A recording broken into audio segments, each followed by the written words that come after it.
So the overarching context for the time that we've spent together is to look at how those of us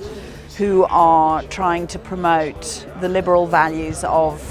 freedom, of self-expression, of the choice of the individual, and how historically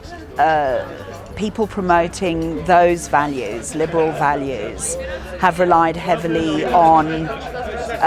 reason, on logic, on facts, on information.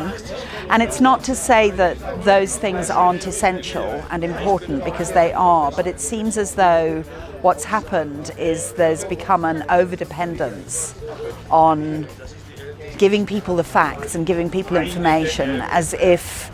once you supply people with the facts and the information, that's going to shape the choices that they make. And in actual fact, choices are more often than not driven by emotion, and particularly in the world that we're living in at the moment, where freedom is under threat, and the rise of popularism and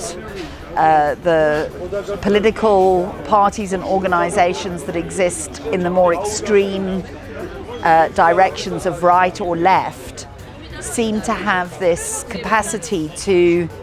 appeal to people's emotions and to people's feelings. And so the idea of the seminar was to invite those of us that believe in individual freedom and in individual choice,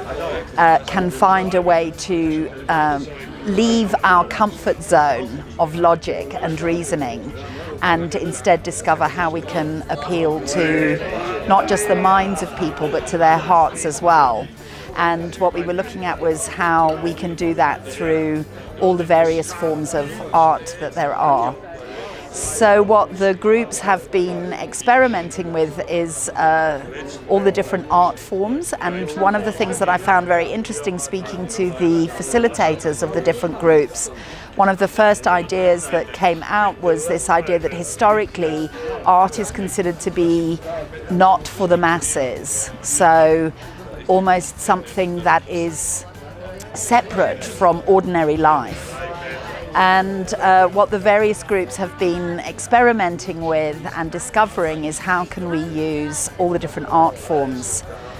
and incorporate them into our day-to-day work in terms of reaching people and inspiring people and motivating people and getting people to take action and marrying these two worlds, because at the moment they feel as if they're too separate. You know, either you appeal to people's rational thinking or you appeal to people's emotions. So we were looking at how can we bring those two things together.